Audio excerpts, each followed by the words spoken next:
Olá a todos vós, bem-vindos à parte 2 do vídeo sobre o livro Sonhos. Chegamos aqui, o capítulo 5, o vídeo parei no capítulo 4, né? Os escolhidos do Espírito Santo. Em um mundo onde a religião que se seguia era o catolicismo, estava surgindo um novo tipo de culto católico, que estava a atrair uma enorme quantidade de gente, desde curiosa até devota do novo culto. A Igreja Católica já estava ciente do novo culto e, apesar de não contestar sua legitimidade, ela sabia que tal culto poderia abalar o catolicismo corrente, fazendo-o de culto secundário, uma vez que o povo reconheceria a legitimidade no novo culto. Diante disso, a Igreja Católica procurava alguém para se infiltrar em tal culto e dar os nomes dos escolhidos do Espírito Santo, para que a Igreja decidisse o que fazer com eles. Também eram parte da Igreja Católica, apesar de seu culto não ser oficialmente aprovado, por ser novo, o Papa terminaria por aprová-lo cedo ou tarde, já que todos sabiam que era legítimo. Assim, havia um rapaz que frequentava a missa normal e era recém-crismado, e andava com a blusa branca que continha pombinha os 7 dons que ganhou na crisma. Ele, ao passar perto da igreja do novo culto, entrou e direcionou-se ao posto vazio ao lado direito do altar, perto da parede, e assistiu à missa toda em pé, lá junto com as outras pessoas de branco ao redor do altar. Ao terminar a missa, um deles perguntou ao rapaz o motivo de ter ido para aquele canto, e ele respondeu que sentiu o Espírito Santo o chamar. Ou seja, ao primeiro dia ele já era um escolhido do Espírito Santo. Agora vou explicar como funcionava o culto. Existia uma divisão. 1. Os escolhidos do Espírito Santo. Eles assistiam às missas sempre em pé de branco, ao redor do altar, e eram convocados pelo próprio Espírito Santo, por isso levavam esse nome. 2. A Assembleia e os demais os ouvintes. Eram equivalentes aos fiéis das missas normais, sentavam-se em bancos onde assistiam à missa a uma certa distância do altar. A igreja tinha um formato interessante. O altar ficava no meio, assim haviam bancos para os ouvintes em todas as direções do altar, exceto a traseira, que ficava colada na parede. Assim não haviam escolhido o Espírito Santo atrás do altar, apenas na frente e nas laterais. Muitos dos ouvintes esperavam ser escolhidos pelo Espírito Santo, já outros queriam ser sempre ouvintes.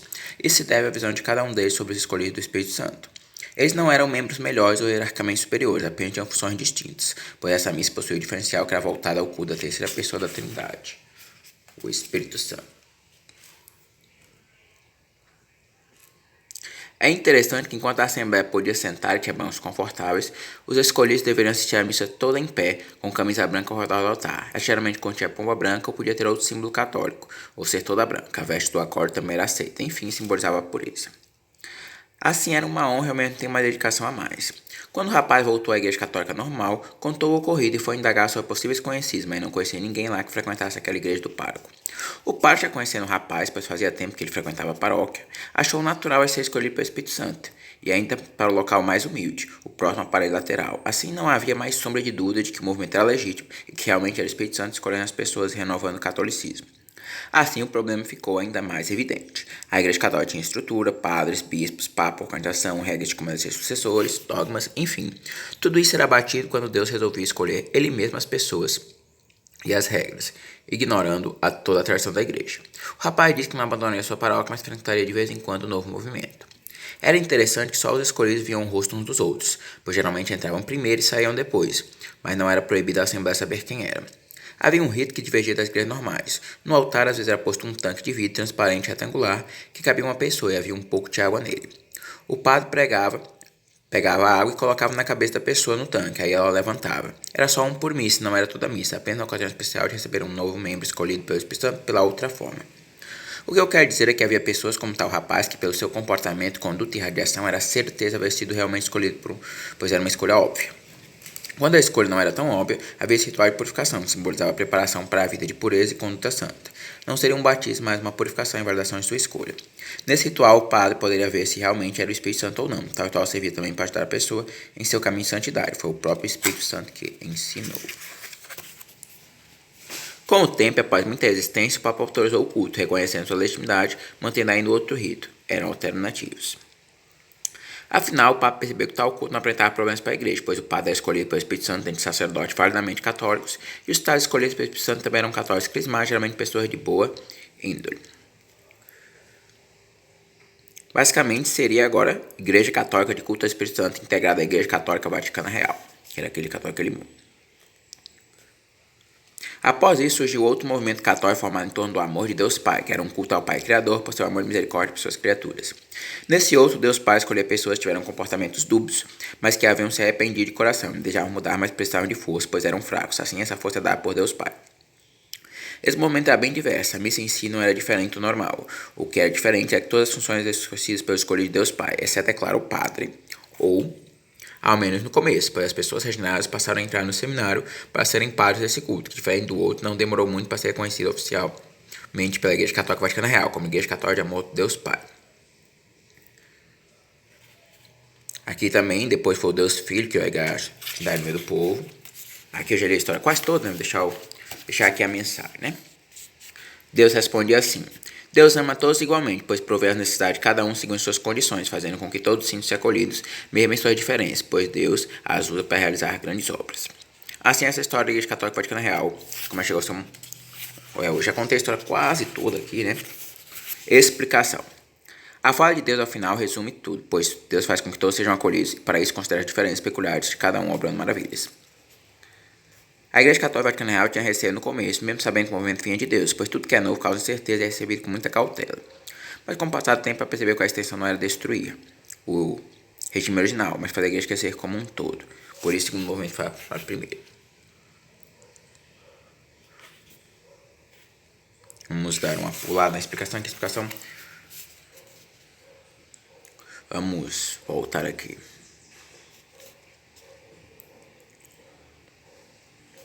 Vou falar logo que é essa Igreja Católica Vaticana Real, logo que é importante, né?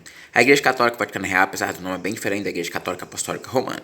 Na Igreja Católica Vaticana Real não existe um livro sagrado, o que eu não quero dizer que não haja uma Bíblia, geralmente tem um livro de Salmos, só que ele não é um livro sagrado, assim, revelado por Deus, sendo criado por uma revelação divina pessoal de Deus ao primeiro Papa, Antonino Justinus. Assim, Deus revelou a ele, instruindo como deveria ser a missa, os dogmas, ritos e circuncisão da Igreja. Ou seja, na estrutura, a Igreja Católica Vaticana Real já começou semelhante à Igreja Católica Romana atual, sem a necessidade de tais concílios. Todos naquele mundo sabiam que a Igreja Católica Vaticana Real era verdadeira, por isso chamei de mundo católico. Basicamente assim, né? Por isso a legitimidade dos movimentos não foi contestada. A igreja já estava de certa forma acostumada com Deus mesmo definindo as regras. Só tinha que ser os nomes Igreja da Trindade no meio do povo, Igreja Católica do Amor de Deus Pai, Igreja Católica do Espírito Santo, só autoexplicativos, fazem alusão a suas características. Aqui, Igreja Católica Vaticana Real significa igreja, comunhão dos fiéis que creem em Deus. Vaticana refere-se à organização da igreja, que era conforme a revelação de Deus a Antonino Justino, o primeiro Papa. E a cúpula da igreja chamava-se Vaticana e ficava no país da Cilícia, região de Eudora. Católica. Universal, pois todos os habitantes do mundo de Gandhara eram católicos, ou seja, seguiam aquela crença. Real, não significa realeza, mas sim que a igreja é verdadeira, instituída exatamente conforme instituída diretamente por Deus, né? Assim é natural para aqueles católicos que o Deus em pessoas três controlasse a sua igreja. Com essa história podemos aprender muitas lições, tais como hierarquia de serviço. Quanto mais se sobe, mais se doa, ou seja, não é um privilégio ser escolhido por Deus, mas sim um convite à doação de si mesmo de uma forma mais profunda que o normal. Deus está no meio de nós e nos conhece profundamente. Deus arranjou forma de ajudar as pessoas considerando suas diferenças. Ele também visitava as igrejas e sua presença não passava desapercebida, apesar de não saber que era Deus. Basicamente foi essa parte que eu pulei lá na leitura, né? E a principal, cada um de nós é importante e especial. Todos temos qualidades e com apoio e incentivo certo podemos vir a fazer diferença para o bem deste mundo. Capítulo 6. A casa sempre escura. Vamos só passar assim, quem quiser pausar o vídeo para dar uma leitura.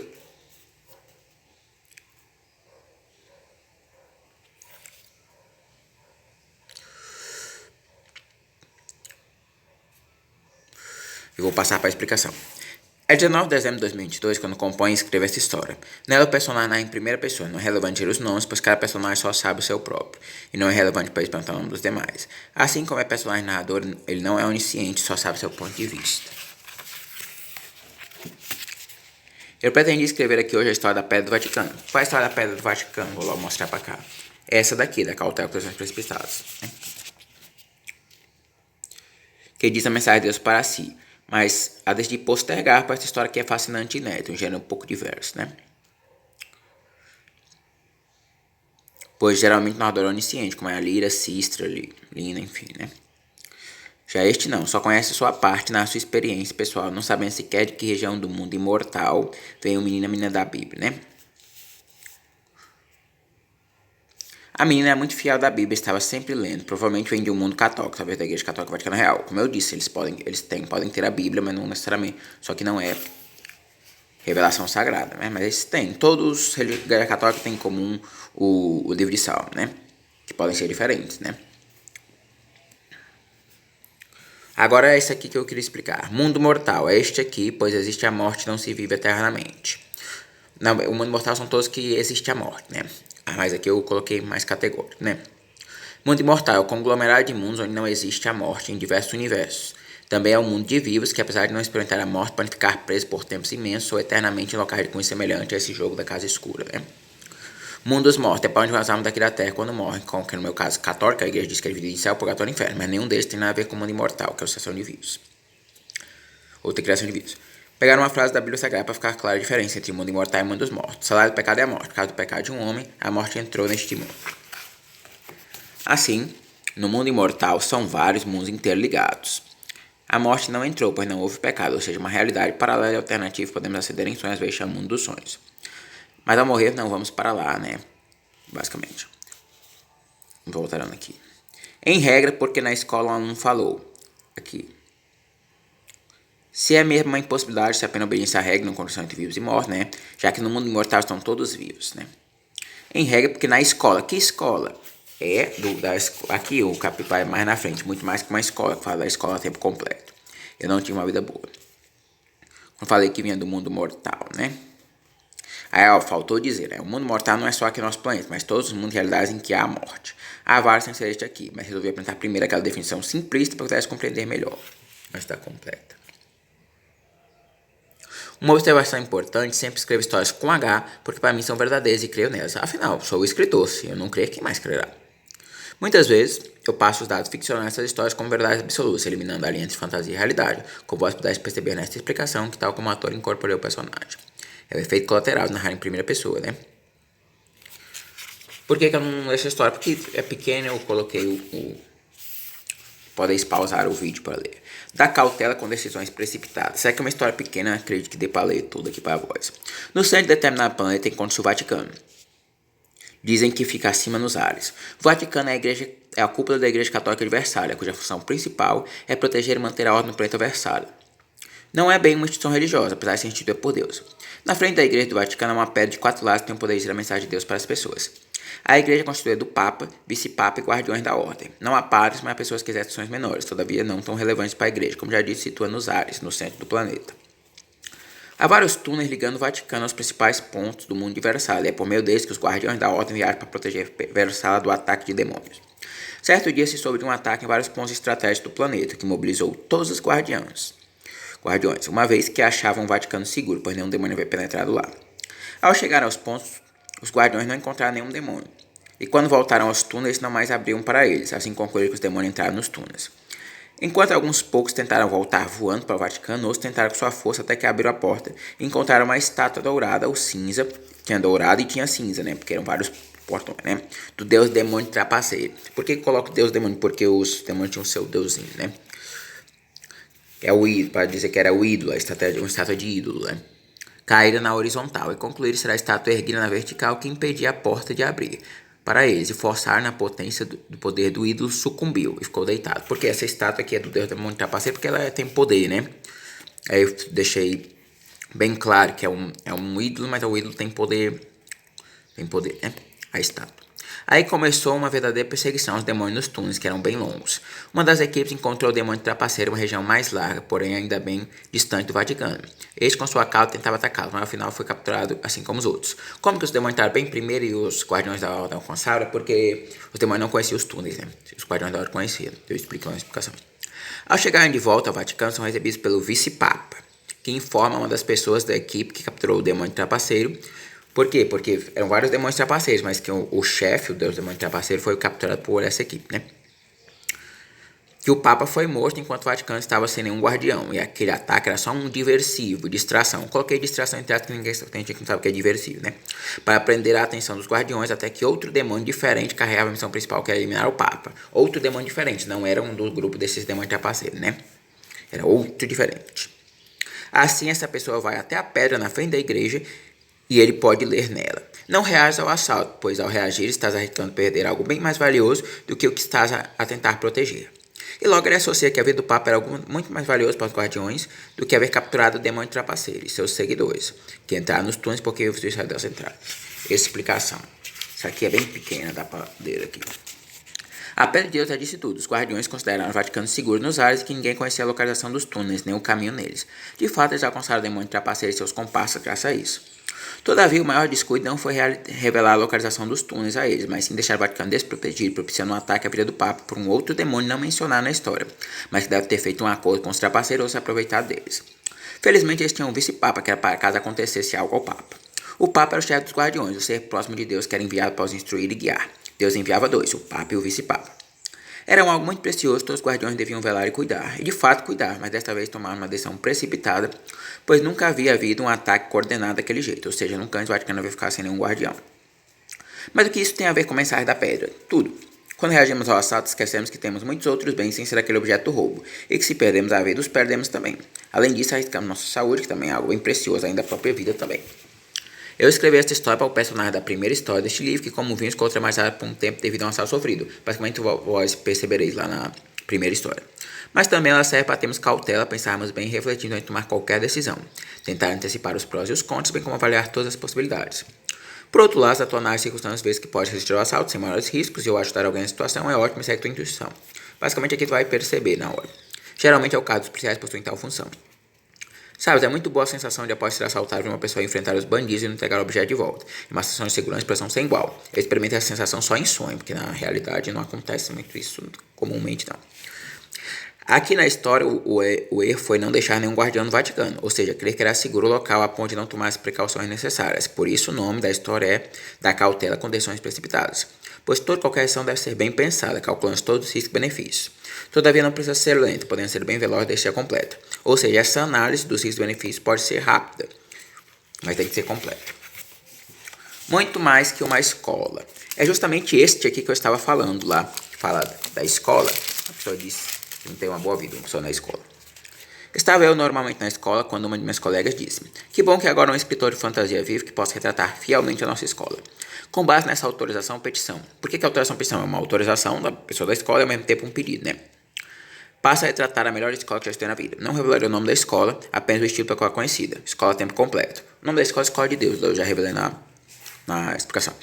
Creio que já ouvi falar das escolas de tempo integral, onde o aluno entra pela manhã e só sai à tarde. Uma escola a tempo completo é muito mais que isso. Todos os dias e a todo momento estar a fazer atividades e cursar as disciplinas da escola.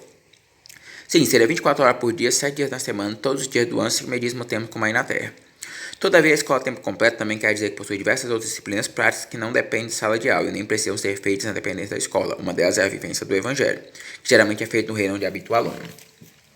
Isso mesmo, como a escola localiza no mundo imortal, ela recebe alunos de vários reinos que compõem, bem como os do reino do mundo mortal. Por isso que eu expliquei lá o que era mundo imortal, né? As dependências da escola são enormes, algumas partes refletem uma escola-igreja, outras uma escola-universidade, outras uma escola-catequese, enfim. Vou começar pela escola básica. A escola básica é em sala de aula, um ensino médio fundamental, enfim, conta disciplinas básicas da espiritualidade. Recordo que uma das provas discursivas pedia para fazer uma redação explicando o verdadeiro sentido do sacrifício de Jesus na cruz. Aulas de filosofia, ver.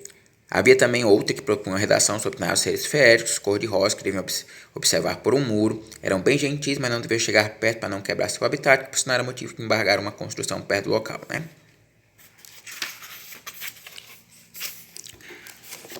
Algumas aulas são online, onde todos temos que acessar PCs, né? Agora falei do aspecto escola e universidade. Esta é muito grande, com salas em cima e embaixo, várias dependências, uma capela com padre em uma dessas dependências. As salas parecem mais aconchegantes, né? Todavia há menos aulas lá. Às vezes há um padre para constar na capela e às vezes ele usa uma sala de aula. As disciplinas estão mais avançadas, mais cursadas em paralelo com a escola básica e a escola prática. O que não é cursado em paralelo é a escola catequese, né? Mas a escola básica, a escola prática, a universidade, tudo paralelo, né? Este prédio tem uma coloração azul. Digo isso pois existe outra dependência universitária que é mais cor escura e que se anda bastante até a biblioteca. Ou seja, aquilo é um prédio e essa aqui é no campus, né? Fora essa biblioteca, há outra onde se tem sala de aula e computadores. Eles são ligados na energia elétrica. Não são ligados na energia elétrica. Há um local para encaixar um cabo ligado a uma mini placa solar portátil. Tem uma forma retangular em cima de uma mini arte. Isso alimenta o computador. Eu chamo placa solar, mas a biblioteca é coberta. Esse é um gerador de energia que parece uma mini placa solar. Há ainda mais outros que se assemelham a um grande colégio, também em que me pediram para relatar a escola. Esta última é muito legal e a parte prática da universidade.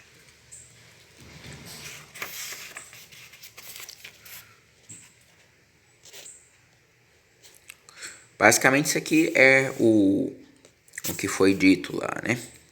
Essa parte vamos dar uma pulada aqui, né? Vamos. A escola catequese parece um mini campus, pois a parte teórica e prática. O curso da professora Rosana, se pronuncia Rosana, porque é em inglês, né? É muito popular, pois é muito bom e equivale a uma perseverança, sendo ensinado o básico da espiritualidade como aplicar na prática. Em outras palavras, como usar a religião e a espiritualidade para melhor bem viver. Tem lá na parte extra, tem um explicando por que esse curso chama, porque a pessoa chama Rosana e de onde eu tirei a ideia, né? A professora Rosana é muito gentil e aclamada lá. Às vezes parece uma princesa com um cãozinho, outras vezes uma simples catequista. O seu curso deve ser concluído antes de passar por equivalente da crisma. Este é muito puxado e por isso as pessoas que estão nele aclamam a professora Rosana porque sentem falta do ritmo carinhoso, tranquilo e gentil como já disse que é o seu curso. Este equivalente da crisma se dá nos centros universitários. A prática é feita em regiões paralelas. É comum a troca de sala no campus e a dificuldade de encontrar a sala da aula seguinte, né? Na escola e igreja eu coloco o seguinte, explicando algumas coisas, né?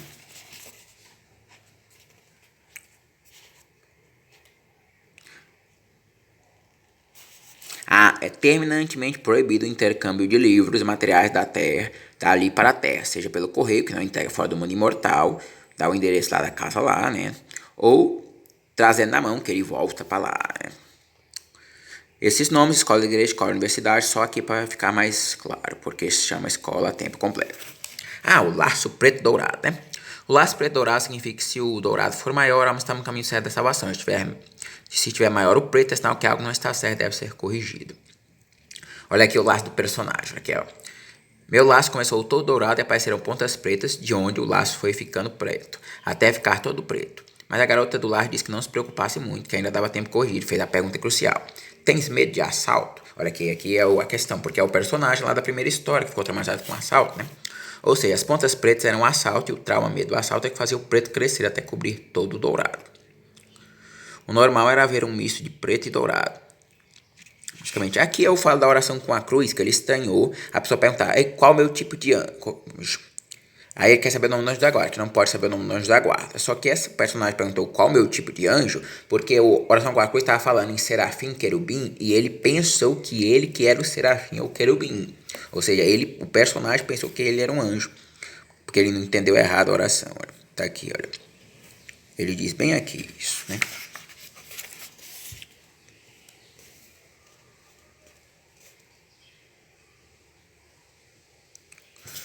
Os livros que leio, as emoções que sinto, nada se perde, tudo se aproveita.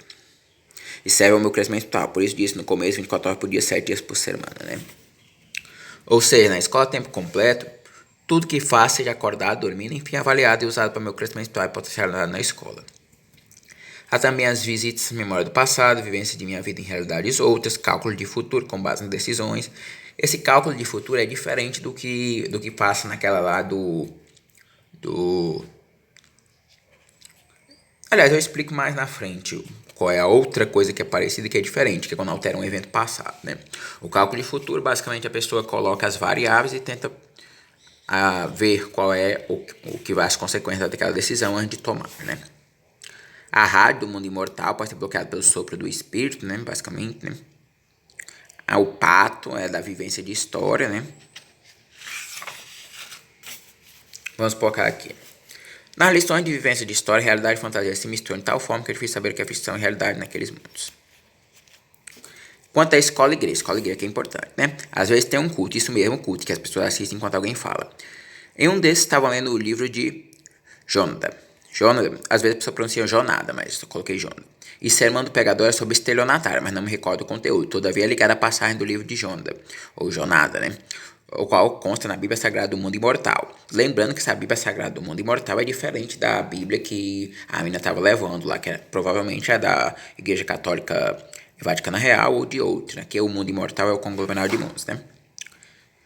Esta possui outros livros e outras histórias diferentes da Bíblia Sagrada da Terra. Afinal, como já disse anteriormente, no mundo mortal não entrou o pecado nem a morte, né? Basicamente assim, o que ela vai conter de parecido? O Salmo, né? Óbvio, né? Todas têm, né? Outra vez estavam fazendo um mini culto no hotel e mostraram 2 garrafas. Basicamente aqui a história das garrafas não tem tanta relevância, né? Podem ler aqui. A vida é uma escola a qual nos ensina aquilo que precisamos para ser alguém melhor. Há muito mais atividades, disciplinas que caracterizam essa maravilhosa escola, mas creio que essas aqui expostas são suficientes para que possa perceber que a instituição é muito mais que uma escola. Aqui, mais uma vez, incorporando personagem, aqui eu vou dizer aqui, enfim, fica melhor narrar em primeira pessoa, quando não digo o nome do personagem. Mas como deve perceber, eu mencionei o nome Sônia, para ficar claro que se trata do mesmo personagem da história inicial, Uma Viagem Inesquecível. De fato, ele é o personagem de praticamente todas as histórias deste livro, apesar de algumas não ser o protagonista, como a da Batalha Mágica, ele apenas vê o comercial Magic Battle by Fate, né? E na da Mina Teresa, ele apenas assiste o filme de sua história.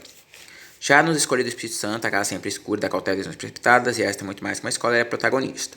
Por outro lado, cuidar com a virtude é uma parábola, com ensinamento espiritual, assim o protagonista pode ser ele, como pode não ser, mas de fato representa cada um de nós, né? Aqui eu digo que vós deveis associar esta escola com a escola de Deus do livro Seleção para a Cidadania do Reino dos Céus, e fazer bem, pois essa escola narrada é uma escola de Deus. Assim também aborda aqueles conteúdos lá do programa, né? Do Seleção para a Cidadania do Reino dos Céus, né? A escola de Deus. Eu coloco lá alguns coisas do programa. Ocorre que tal livro passa no universo do Eterno, que é outro sem ser nosso. A maioria dos meus livros de teosofia se passa nesse universo do Eterno, né? A Bíblia da Terra Alfa do universo do Eterno, basicamente, né? Já este personagem é do nosso universo, assim, algumas diferenças cruciais na escola de Deus, a saber. Enquanto o universo do Eterno é prévia vinda para a Terra, nosso universo é concomitante, ou seja, ao mesmo tempo que a permanece da Terra ou em outros mundos. Enquanto no universo do Eterno todos vão para a Terra aberta, passam para a escola de Deus, no nosso universo apenas alguns estudam nessa escola. Para alguns pode parecer um privilégio, para outros um sacrifício, mas na verdade Deus dando cada um necessário a sua missão. Enquanto no universo do Eterno, a escola de Deus é uma das etapas para a seleção da cidadania do Reino dos Céus, no nosso universo, a escola de Deus visa desenvolver a nossa espiritualidade, conhecimento e bondade, enfim, visa o desenvolvimento da alma em todos os sentidos. Todavia, a aprovação nela ou mesmo cursá-la não é necessária nem garante o Reino dos Céus, é apenas algo que Deus custeia para ajudar suas criaturas a ser alguém melhor e viver melhor. Enfim, é uma ajuda que é muito necessária para alguns e desnecessária para muitos. É pouca gente que realmente precisa aqui, né? Mas o personagem precisa bastante, né? Há muita simbologia nessas narrações acerca da escola, como laços preto-douradas, verdes de história. Enfim, entender a simbologia é parte do aprendizado prático teórico da escola de Deus. Basicamente, eu digo lá na primeira história, aprender com simbologia do sonho, né? Aqui eu falo do conceito de encarnação pela escola, que eu sei que a escola deu, ele existe e ao mesmo tempo não existe. Aí tu vai ter que ver a explicação, por que ele existe e por que ele não existe. É uma resposta meio complexa, né? Que existe e não existe, dependendo do ponto de vista, né? A escola de Deus é uma escola a tempo completo. Que já ficou claro, né? Basicamente o que é a escola a tempo completo. As atividades opcionais, né? São aquela do laço dourado, né? Por exemplo, né? Por que quer se colocar no mundo imortal? Porque algumas atividades dependem da nossa da morte. A questão do pato, né? O que é a questão do pato aqui? Só se sabe que no quadrinho ele é retratado como pato gentil para logo após descobrir que não é gentil, mas sim o senhor de outro mundo. Sua intenção nunca foi libertar o prisioneiro, mas levar para o seu reino. O quadrinho termina aí, né? Quadrinho. A lição espiritual, basicamente. Deus tem prover todo o necessário para cumprir nossa missão neste mundo. Todos temos sempre à disposição aquilo que precisamos para cumprir nosso destino. Lição curta e direta, hein, né?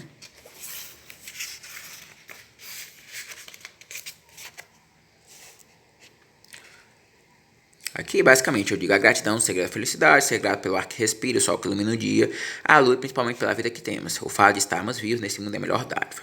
É meu costume criar histórias complexas para dar ensinamentos simples, pois o cérebro humano, creio eu, aprende e recorda mais coisas absurdas e complexas que coisas normais e simples. É aí que eu uso o método contrário ao da Bíblia Sagrada. A Bíblia Sagrada tenta usar coisas simples para facilitar para entender. Mas hoje se sabe que o cérebro humano aprende mais com coisas absurdas e complexas, porque ele realmente recorda mais, melhor, né? O mundo do sal cinza é a casa espiritual. Basicamente, vamos... Este aqui é um pouquinho grande, essa história. Vamos colocar um ensinamentozinho aqui. É muito fácil dissipar um sonho bom e puro. Basta apenas uma pequena distração de pensamento por instantes. Não precisa ser algo ruim. Por outro lado, é bem complicado dissipar um sonho ruim, principalmente pela pesadelo, porque é muita força de vontade, comissão, fé em si, né? Aqui é bastante grande, então é muito interessante essa parte aqui. Aqui é uma dica importante. No mais, sempre que Maria aparece é eterno, gratificante e ela forma humilde, que não se assemelha às imagens católicas, como essa do teste de coragem. Teste de coragem aqui pegando fogo, né? Teste de coragem é um daqui, né? Que ele reprovou, né? Ou aqui está na cama pegando fogo. Não era fogo do inferno. Era o telemóvel ligado na tomada enquanto dormia à noite. A Virgem Maria alertando que essa conta era perigosa e podia causar incêndio. Supostamente achamos o celular incendiado no quarto e Maria rebobinou o tempo, deu premonição e simplesmente fez parar com esse mau hábito. Ela estava ao lado da cama pegando fogo, olhando, preocupada, mas terna, enquanto eu pulava sair de tiro fogo. Ela mostrou-me as correntes da entrega espiritual no meu braço esquerdo. Supostamente as pessoas andam com tais correntes neste mundo para expressar sua devoção conforme tal tratado. Eu coloquei conforme tal tratado, é o tratado de verdadeira devoção à Santíssima Virgem, lá, acho que é um livro católico, né? Aí as correntes eles usam para simbolizar que eles estão ligados a Maria, basicamente. Aí aquela mostra que essa pessoa leva as correntes no plano espiritual, mas não coisa. Isso aqui eu coloquei porque realmente essa prática de dormir com o celular ligado, carregando, pode realmente causar isso. Então, essa é uma boa dica do personagem aqui, né? Aqui eu digo quando ele foi instruído o que é que realmente precisa acreditar e o que não precisa, né?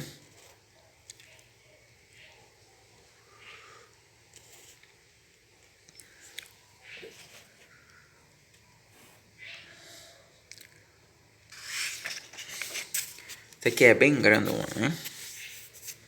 Essa história. Outra aqui interessante. Assim não troqueis a vossa medalha milagrosa velhinha em uma nova. Podeis ter a nova, mas conservai sempre a antiga, pois em muitos casos ela possui mais poder pelo liame divino obtido pela condição divina através de todo o tempo passagem com o objeto. É como a igreja diz para não atribuir eficácia automática aos sacramentais. Para mim, a eficácia do objeto sagrado está justamente na fé do portador, mas é fato que eles diminuem e enfraquecem a barreira entre esta e outras realidades.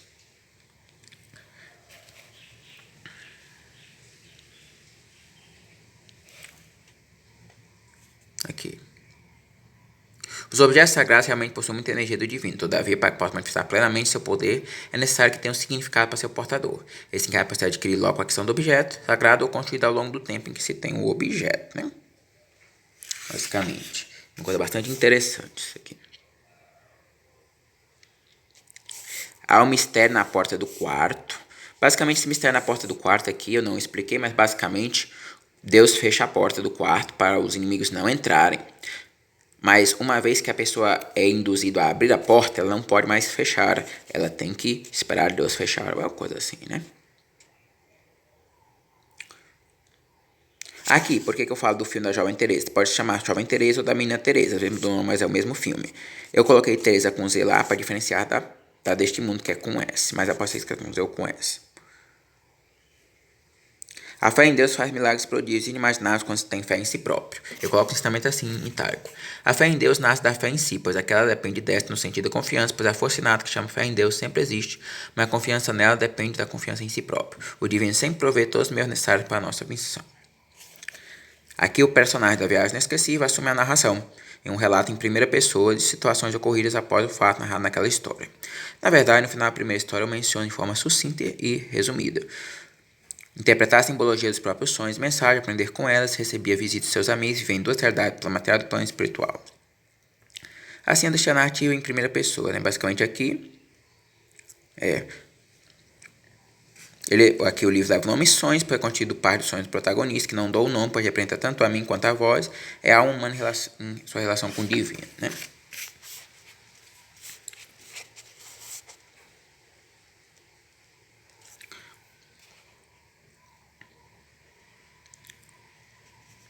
Aqui.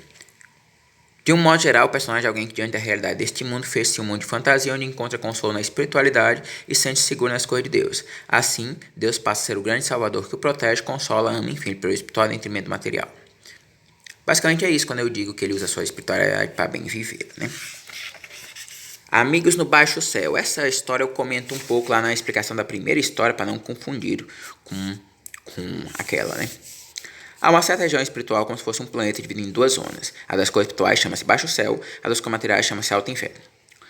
Lembrando que isso aqui é uma região normal, não tem nada a ver com inferno nem céu religioso. Eu explico depois. Há o livre trânsito das duas zonas devido à necessidade imperiosa de respeitar as atividades permitidas e proibidas de cada zona. Pegamos uma cidade chamada Nova República, uma cidade de apenas 2 bairros, um onde se trabalha, faz festas, esportes, jogos, etc., e o outro onde se estuda em escola, universidade e frequência tempos religiosos. Mas ambos possuem casas e habitantes que podem livremente escolher onde morar e transitar pelos 2 bairros, mas devem absolutamente respeitar a divisão de atividade entre eles. O Alto Inferno leva esse nome pois suas atividades são mais ligadas à matéria, como trabalho, festa e aniversário. O Baixo Céu leva esse nome pois suas atividades estão mais ligadas ao espiritual, como estudos e templos religiosos. Há uma reunião periódica entre as duas zonas, bairros, no Baixo Céu. Por quê? Porque a universidade fica lá, né? As pessoas do Alto Inferno tentam mostrar a relevância e importância de suas atividades.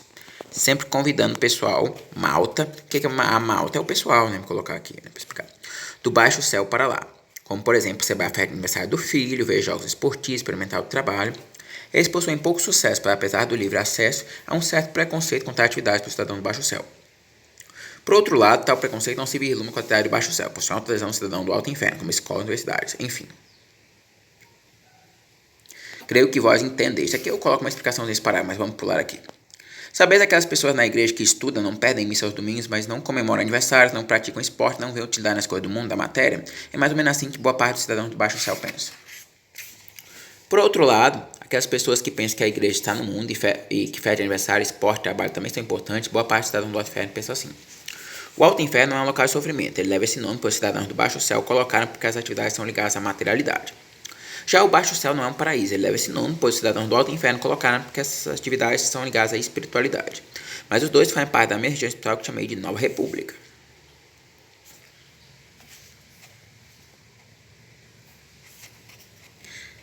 Aqui eu falo do pedágio, eu não vou ler o pedágio aqui porque ele relaciona a alfândega e eu também não li ali no vídeo, né? A alfândega que ele fala anteriormente. Não des um passo para trás, pois aqui é o relato mitológico aqui. Por quê? Porque aquele é o relato real e o relato mitológico de outra saga com os mesmos nomes. No relato mitológico eu menciono Médio Inferno, Alto Inferno, Baixo Céu, Labirinto de Sabedoria, Início Purgatório e Médio Céu. Eu e meus amigos estavam no Médio Inferno quando disseram, não des um passo para trás, pois tal região com um chão de cor diferente é o Baixo Inferno, aquele que não sai pelas religiões. Assim, eu e meus amigos andamos para frente e nós ajudamos mutuamente, pois havia muitos trambiqueiros com a função de nos enganar. Nosso objetivo era chegar ao Baixo Céu. Após andarmos um pouco, tinha uma sala preta como de cinema, exibindo uma escada para cima e ao lado uma portinha pequena, que era a entrada para o labirinto de sabedoria. Eu coloquei minha amiga para passar pela escada da tela com meus amigos, enquanto eu verificava a entrada do labirinto de sabedoria. Tinha uma pessoa entrando e outra na porta, basicamente. Vamos por isso aqui, né? Assim eu saí, olhei para o Vale das Máquinas, também era outro caminho esse dito impossível. Não sei como fiz, mas desmaterializei e me atravessei o Vale das Máquinas, chegando do outro lado de um muro que separava o Baixo Céu, ou o Alto Inferno, o céu certo, que é difícil saber a região, né?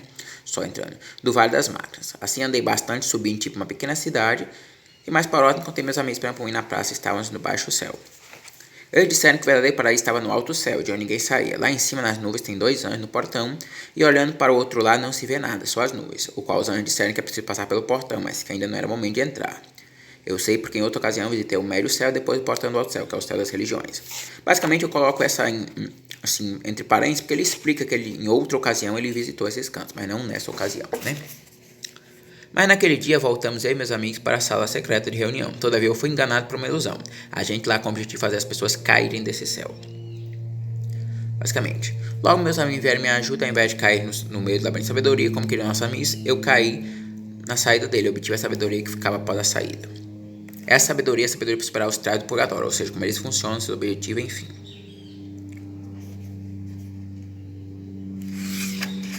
Ele não diz a resposta, só é um manual simples, né? Que aparece. A volta, né?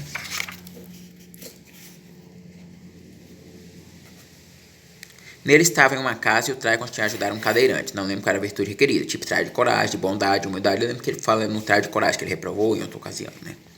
Havia uma garota com seus pais e deu o tique para ela, pois eu ia voltar para a terra e o ano já teria passado lá no purgatório. Por outro lado, ele teria que esperar o ano passar. Isso aqui tem uma ocasião, foi o que eu disse lá, que eu não preciso dizer o que eu fiz, mas Deus sabe, né? Às vezes ser um pouco maluco e mostrar bondade pode ser melhor, né? Basicamente isso aí é relacionado a uma das horas, do livro das horas, nessa parte aqui. Assim ela pegou o ônibus para o baixo e saiu do meu lugar. Quando retornei, o traio parecia um chuveiro. E cada tempo que passava embaixo ia ficando mais compatível com a energia do baixo céu. Mas antes de ir para lá, fui levado para a rua em que se situa a minha casa e teve que caminhar até a igreja que frequento. Ele fez isso. Isso 3 vezes simbolizava a mensagem da igreja aos fiéis que iam para o inferno, para o purgatório e para o céu. A minha era do purgatório, mas via o recado dos outros, ou seja, ele ia para o purgatório dele, né? É óbvio que ele também tá lá direto, né? No caminho inferno, na rua tinha um banco de madeira que existia no passado, e um amigo falecido sentado lá, com más companhias, e o outro passava na rua. Ao chegar na igreja, ou os destroços dela na praça, vi que essa era a mensagem para os fiéis que iam para o inferno. A igreja neles foi destruída, creio eu, por más influências, sejam más companhias, maus sentimentos, más atitudes. O amigo falecido era símbolo na visão. Não era ele mesmo, pois em geral não tenho contato com falecidos, sem ele apenas parte das simbologias. Ou seja, ele tem contato com as pessoas do mundo imortal, com as pessoas do mundo de Deus, ou mesmo as pessoas do mundo do inimigo, mas eles não são falecidos. Ele não tem contato com o falecido aqui, em regra, né? O falecido aparece como parte da simbologia, né? Até porque tem a vedação com os mortos, que é católico o personagem, né? Digo isso porque no símbolo esse amigo e sua companhia tiraram um piador que passava na rua. A rua simboliza o caminho, a estrada deste mundo, e a praça com a igreja o destino. Já no caminho do céu, a rua estava limpa, e a igreja bem bonita. Ela falou comigo e disse algo também assim. Esse é o caminho de poucos, da retidão, da calma, da paciência, da tranquilidade e paz, mesmo diante das dificuldades, da serenidade, e me alegro muito de ter sido parte fundamental na sua salvação. Eles carregam-me dentro de si, a igreja vive em seu coração, não como templo, mas no amor, por isso estou bela e reluzente. Simbolizando o templo interior deles, afinal a igreja e o templo verdadeiro é o coração de cada fiel, e estou externalizando isso apenas. E o caminho do purgatório é semelhante, ou seja, praticamente igual ao caminho do céu, né? Mas ao chegar a igreja estava com a cabeça torta. Aquela pequena casinha onde fica o sino e a cruz em cima estava torta para horizontal. Para horizontal, que é deitado para o lado esquerdo, né? Quando deveria estar em pé, na vertical. Quando deveria ser na vertical. E ela dizia assim: sou o reflexo da igreja dentro do coração dessas pessoas. Eu estou dentro. Sou parte importante para eles, mas ainda precisam percorrer um caminho de purificação que é simbolizado pela parte torta, bem como as cores e luzes meio acesas e meio apagadas. Isso é boa parte das pessoas. Fico alegre e triste ao mesmo tempo. Eles negligenciaram algo importante, tomar a fé na brincadeira, como diversão, subestimando o purgatório como se fosse um hotel, uma escada de avião para o céu. Quando ela diz na brincadeira, ela não quer dizer de tirar, não levar a sério, quer dizer que eles não queriam sofrer. Levar na brincadeira é achar que a fé, ela pode ser vivida sem um sofrimento. Basicamente é isso que ela quer dizer. Aí eu disse, mas é legal, tranquilo e divertido os trás do purgatório. Estou aprendendo bastante, me purificando. Tá vendo aqui o que o menino diz? Por isso que ele leva na brincadeira, que ele está se divertindo, né? E a igreja respondia, achas isso porque estás vivo e pode voltar e ir da terra para cá. Isso deixa realmente mais fácil, principalmente considerando o lapso de tempo que transcorre aqui, a tua ida e volta da terra. Voltaste quase imediatamente, mas o ano do ano já havia passado. Por isso que ele deu o ticket lá para a menina, né? A menina teria que esperar um ano e ele não teria. Mas para quem está morto não é brincadeira, nem muito menos fácil. Para a facilidade vem de ir e voltar da terra. Ou seja, viver em dois mundos e pagar por agora enquanto vive em sonho. Basta pensar no ano de espera para tentar o trial novamente, ou no caso do ônibus para esperar a partida após o ticket de aprovação no trial. Leva mais a sério as provações na terra, cuida da tua espiritualidade e aproveita essas idas de volta em sonho para não resgostar estar no purgatório estando morto. Viste a visão para quem vai para o céu. Não é muita diferença entre a atitude de quem vai para o purgatório e quem vai direto para o céu, mas tem uma diferença crucial que é aqui as exclamações. Por quê? Quanto à diferença crucial é algo difícil de explicar com palavras, pois é algo que se sente, se vive, está dentro do coração da alma da pessoa. Cabe a cada um de vós descobrir por ti mesmo e redescobrir por mim mesmo. Ele ou redescobrir por mim mesmo. Por que cada um de vós redescobrir por ti mesmo e não cada um de vós descobrir por vós mesmos? Muito simples. Porque cada um de vós é o tu, né? O tu dentro de vós. Então é cada um de vós por ti mesmo. Que está se dirigindo a cada uma das pessoas que compõem o vós, né? Agora tem que explicar aqui a gramática antes que alguém pergunte, né? O médio céu nessa mitologia é uma região sem trampas, como essa ilusão que é no baixo céu. Lembrando que o médio inferno é cheio de trampa lá. Já foi explicado antes. Aqui. Tais ilusões visam fazer a frequência vibratória da pessoa mais baixa, o que faz ela descer a nova zona compatível à sua vibração. O inverso também é verdadeiro, se pode subir de zona aumentando a vibração. A vibração baixa que me fez cair, o personagem disse, foi o fato de ser enganado. Já as que fazem subir são amor, misericórdia, perdão, próximo. E a explicação. É interessante ressaltar que o personagem possui, além da esquizofrenia paranoide, chamado autoautismo, antigo Asperger. E é muito fácil confundir essas doenças com o despertar da gnose. O que é o despertar da gnose? É basicamente algo parecido com essas doenças, mas na área religiosa, né? A esquizofrenia paranoide caracteriza por delírio de natureza religiosa.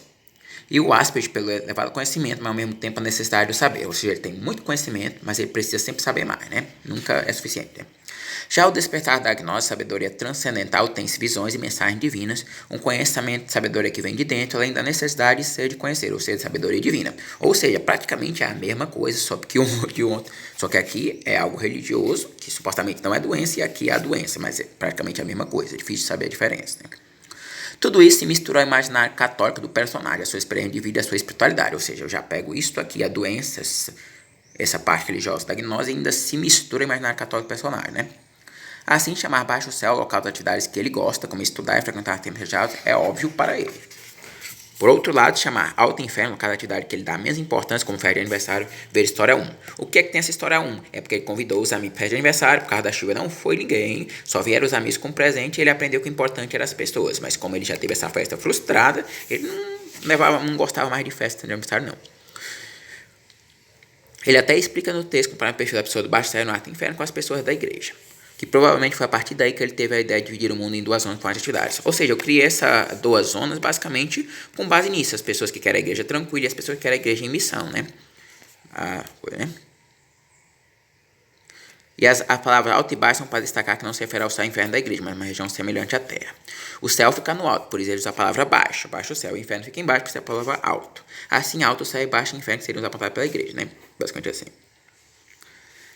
A impressão que se tem que o alto inferno e o baixo céu, bem como o médio inferno, seriam parte do purgatório, por causa das trampas e a possibilidade de cair. O que é trampa? É aquelas armadilhas, aquelas trambiqueiras que tentam enganar, né, as pessoas, né? Isso faz referência à mudar de zona do purgatório, né? A própria ajuda do apresentador de TV, né? Aqui eu digo, o alto inferno é a região imediatamente inferior ao baixo céu, e o cidadão do médio inferno pode subir até o alto inferno, que é a região. Essas são as regiões, né? Lembrando que os do médio céu não podem subir para o alto céu e nem os do médio inferno podem descer para o baixo inferno, porque essas regiões fazem alusão às pregadas pela igreja, né? A reunião das duas zonas faz referência à ideia da igreja em missão, que ela está no mundo, e a frase, não queremos uma igreja tranquila, mas em missão. Claro, o Papa Francisco ele diz isso, né? O igreja sinodal.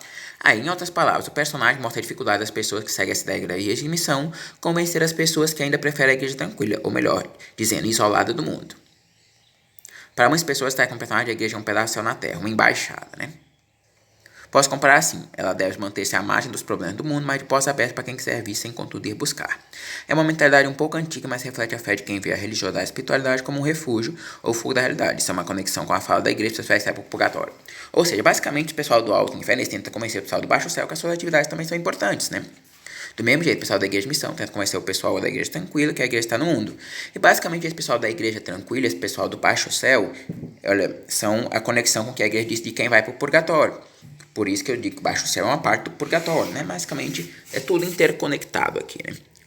Então, lembra que tem tudo, os meus livros têm o conhecimento e a mensagem que transcende a literalidade, quase tudo interligado. A casinha do sino, quando se torna horizontal para a esquerda, pode simbolizar justamente isso. A pessoa vê a fé o ticket para a boa vida. Não digo riqueza, mas sim tranquilidade, ausência de sofrimento e tribulação, sensação de paz consigo, enfim. A igreja está dentro dessas pessoas, mas elas não estão abertas para que o sofrimento nem sempre é por causa do pecado ou ser uma má pessoa. Por isso a casa do sino torce para ele não tocar, chamando a atenção de que o sofrimento é algo necessário à purificação e que eles estão só postergando o inevitável, ou seja, do purgatório, né? Da mesma forma, a cruz, eles veem Jesus, a fé, etc., como um modo de vida. Tudo muito bonito. Amar o próximo, vida de oração, agradecimento, perdoar, não guardar mágoa. Isso para eles é a forma mágica da felicidade, que por incrível que pareça, pode funcionar. E de fato funciona na vida do personagem. Se acha bem feliz, chegando no mesmo momento triste a dizer, eu sou feliz. Entendeu? Ao comparar o que ele sofre com os outros sofrem, né? A impressão do personagem no comparativo seu sofrimento não é nada perto dos outros. E os outros pensam o inverso, né? Essa ideia de vibração é bastante interessante. Parte da ideia que eu fiz mantém aqui nessa dimensão. Se fizermos bem ou mal, passarmos coisas boas ou não, continuamos aqui. Mas a alma é a energia, sem o corpo físico, ela vai para onde é compatível, né?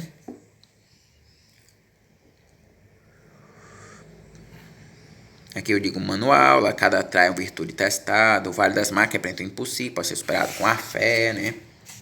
Aqui o pedágio faz referência à alfândega. Eu não vou ler tanto aqui porque eu não li a parte da alfândega no outro aqui neste vídeo, mas podeis informar essa parte da alfândega, né? Lá, acredito que nos capítulos anteriores, né? Depois registrada e pode mentalizar a localidade, né? As sagas chamei mitológicas, baseadas nessa ordem do livro das ordens, né? Que é aquela ordem 11 da parte em inglês, ou seja, aqui eu coloquei em português, mas ela é em inglês no livro das ordens, né? Aqui na história muitas coisas estão explicadas, né?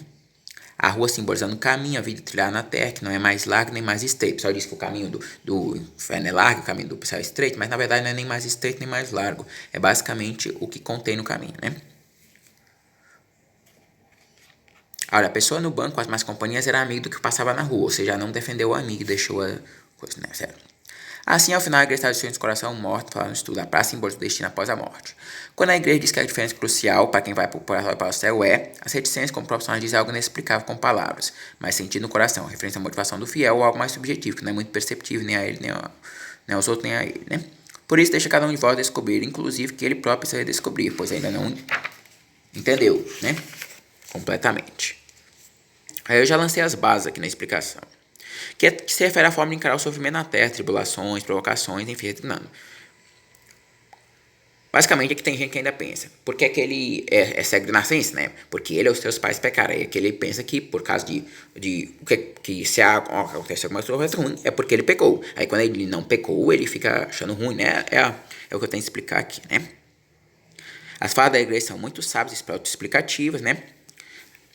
A igreja bela e reluzente não quer dizer que a luz meia me apagar não estivesse iluminada ou não fossem pessoas de fé. Apenas reflete comportamento diante do sofrimento, pois do purgatório achava o caminho de Deus era um caminho sem sofrimento.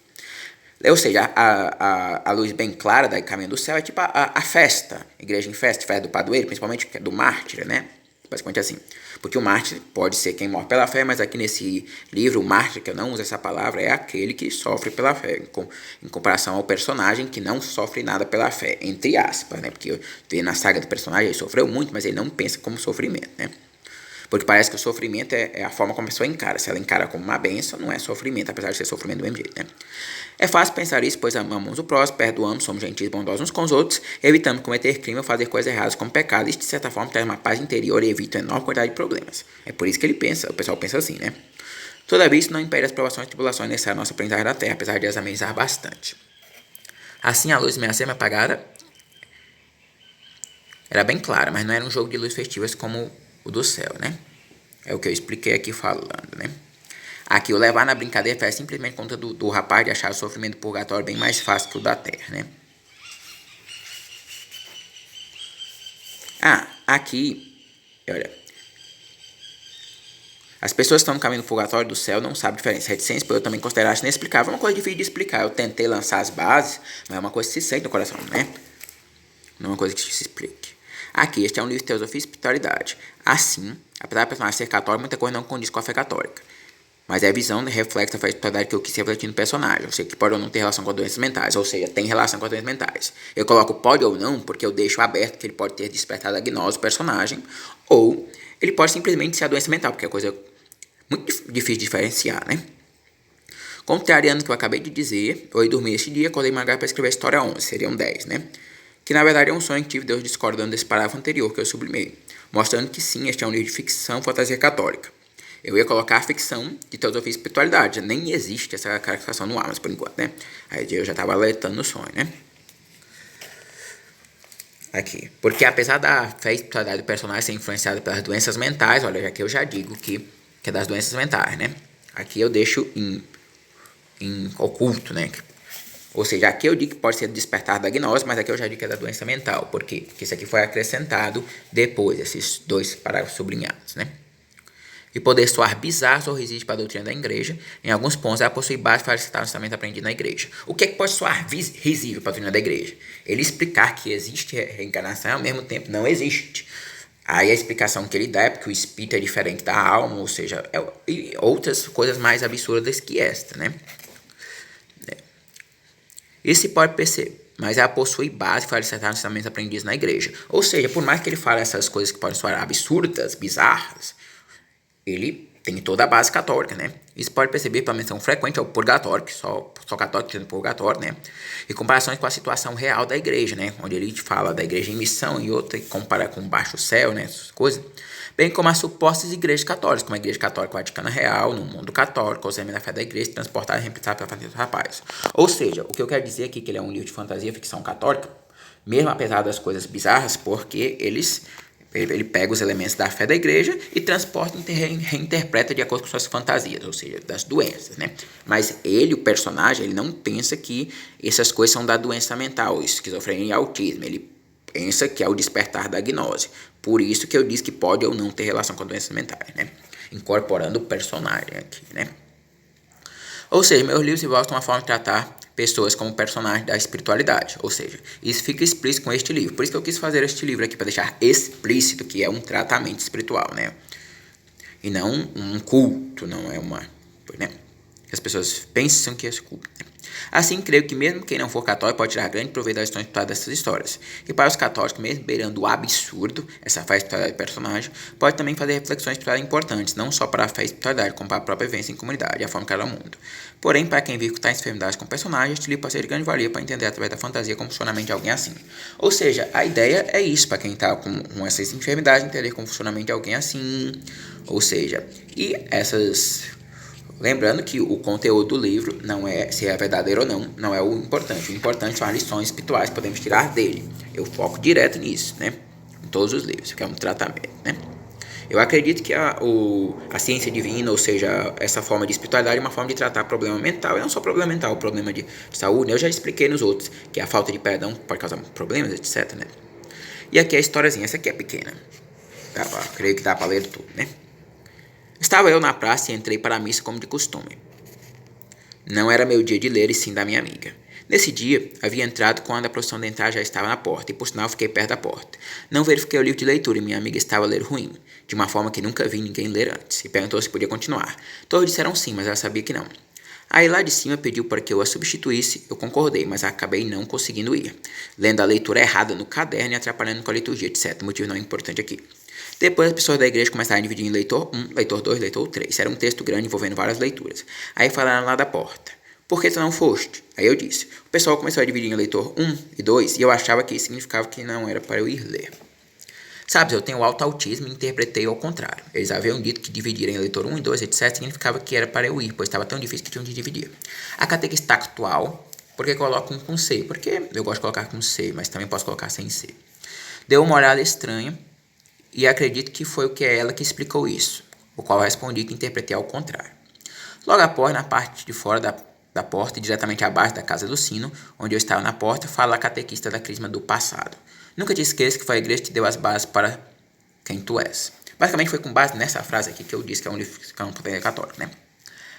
Após isso, termina a missa e querem fechar a porta com algumas pessoas dentro. Aí eu e a catequista do passado entramos. Sou bem mais amigo da do passado que da atual, apesar de também falar bastante com ela atualmente em comparação com a do passado atualmente. Olha, eu coloco com C e sem um C também, para dizer que é dupla grafia, né? Vimos como que poucas pessoas em adoração ao Santíssimo enquanto estamos andando pelo caminho que segue a procissão de entrada, reto para o altar, ou seja, o caminho entre os bancos, né?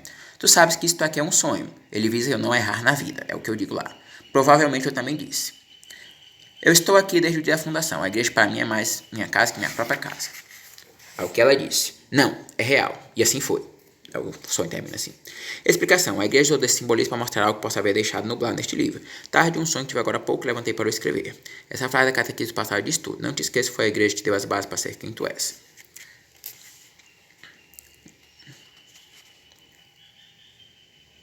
Aqui.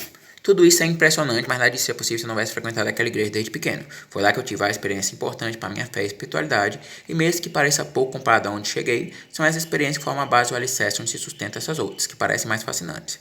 Assim, as experiências da igreja são mais importantes, pois tudo iria abaixo. E aqui eu dou mais umas explicações. A explicação é maior do que a história, né? Aí eu coloco aqui, mais ou menos assim. Assim, o fato do personagem ser católico e o livro se passar no imaginário católico do personagem é suficiente para considerar o livro como fantasia católica, mesmo não sendo suficiente para considerar um livro católico propriamente dito, ou seja, sem ser de fantasia. Como, por exemplo, o Crônicas de Nárnia é uma fantasia cristã, né? E apesar de ter muitos elementos ali que diversos, né? E é claro também um livro de filosofia e espiritualidade, pois visa traz lições de vida das histórias para que possamos ser pessoas melhores. E o que importa não é a veracidade da história ou dos conceitos, mas sim as lições que podemos tirar dela. Por que eu chamo de teosofia e espiritualidade? Espiritualidade é isso, é a forma de tratar as pessoas, a conexão com o divino, com o plano espiritual. E eu chamo de teosofia porque Sofia é sabedoria e Theo de Deus, sabedoria divina. Só que os meus livros de teosofia não tem nada a ver com esses livros de teosofia que tem por aí, de Blavatsky, de Annie Besant, não tem nada a ver. Basicamente é o nome que eu chamo justamente porque eu gosto de sabedoria divina, né?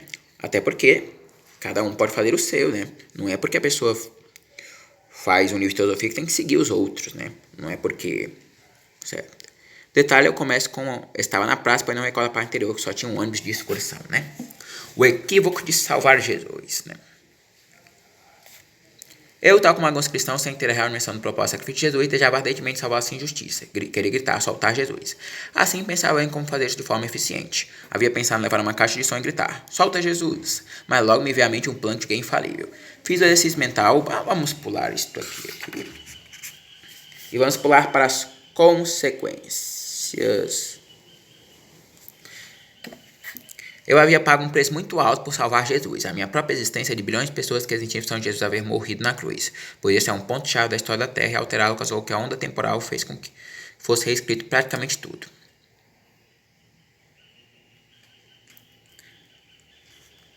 Assim aprendi o equívoco que é salvar Jesus, pois o nosso mundo só é o que é hoje se existimos graças a isso, pois a morte de Jesus mudou o mundo, tanto que o calendário passou a contar a partir de Cristo.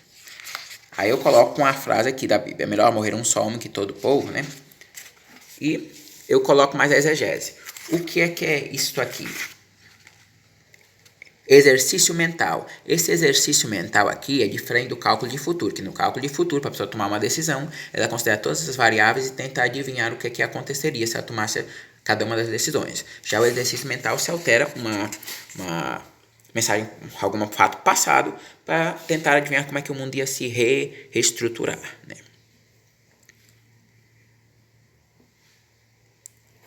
E aqui é o diálogo com eles lá, aqui, olha. Acaso achais justo inocente morrer por todos nós? Acaso era justo as pessoas indo para os céus, para o inferno e para o purgatório? Acaso eram justas desigualdades, enfermidades e mais na terra? Eram justos sofrimentos e a maldade sofrida pelos inocentes? E eles diziam. Aí fala o rapaz que decidiu brincar de Deus. Quem te fez conselho de Deus? Quem és tu para entender os desígnios e propósitos da sabedoria de Deus? Aí é metanoia. Só que metanoia é basicamente aquele arrependimento, mas aquele arrependimento mais profundo, né? Ó Deus, perdoe-me por duvidar de teus propósitos. Ó sabedoria divina, sou grato por me haver infundido a essa questão que tanto me perturbava. Confio plenamente em ti e sei que fazes tudo por mim e por todos. Faz-me conhecer e entender teus desígnios, pois sou um pobre ser humano que em seu conhecimento limitado deixa de entender a Deus. E assim terminou esse mental e voltou para a realidade. Obrigado a Deus pelo ensinamento de hoje. Basicamente aqui é o diálogo com ele na mansão dos mortos, com as pessoas que não puderam ser salvas. Essa explicação aqui. Por exercício mental quer dizer colocar ou alterar algumas variáveis importantes e deixar a mente, provavelmente o subconsciente, calcular o resto. A partir daí, para ver o resultado. Pode ser feito acordado, dormindo em sonho. E é diferente do cálculo de futuro, pois nesse último eu coloco variáveis e analiso as possíveis consequências dessas para um evento futuro. Aí eu escolho a melhor opção ou menos ruim. É uma técnica mental para tomar decisões sem riscos, né? Basicamente aqui, né? Aqui eu também faço uma outra exegese. Aqui a palavra imperador Deus, porque, olha aqui. Longa vida imperador Deus. Se Jesus tivesse nascido em Roma, né? Aí foi daí que eu tirei a palavra imperador Deus para em busca de cristal, o imperador Deus Mártir de Cavalha, né? E aqui essa explicação ainda tem uma outra exegese que se faz aqui, outro exercício mental explicar, né? Vamos pular. Essa aqui é a história da Valquíria, né? Da cidade de Estento do Purgatório. A última história foi aquela que eu coloquei parte e li outra parte no bloco, né?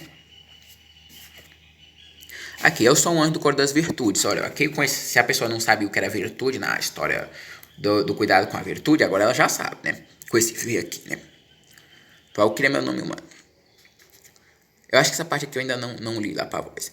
Eu sou um anjo do cor das virtudes, represento amor abnegado. Valquíria é meu nome humano. Eu havia sido corrompido pelos humanos que se aproveitavam e exploravam as pessoas que amavam e ajudavam sem esperar nada em troca.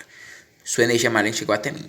Assim Deus, em sua misericórdia, transformou-me humana e mandou-me à terra este povo de flores, pois flores é o nome da comunidade lá. Pois sabia que um dia eu voltaria a ser quem eu era. Neste ano fiquei imensamente feliz de estar convosco, jamais esquecerei de vós. E sabeis que sempre tereis uma amiga no céu, e lá estarei olhando por vós e pela comunidade de flores. Assim elas aparecem no céu de Deus. Muito obrigado, bom pai. Deus diz, de nada, filha, seja bem-vinda a casa. E a explicação.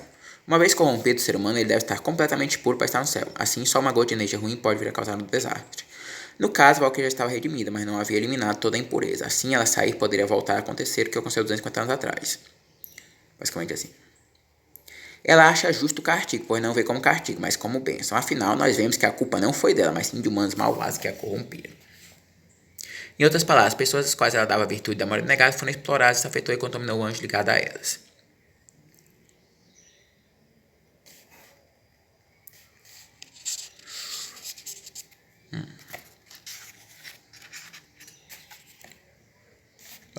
Acerca do conteúdo extra.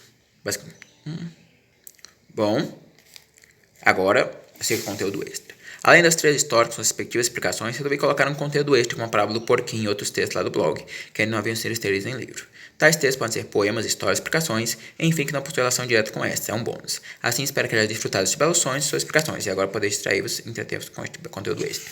Bom, este vídeo já está bastante grande, então e também já está mais escuro. Eu deixarei para fazer sobre o conteúdo extra num terceiro vídeo, então creio que são 3 partes. Muitas graças por haver assistido o vídeo e não vos esqueçais de recuperar o blog innerdivineconnection.blogspot.com. Bye.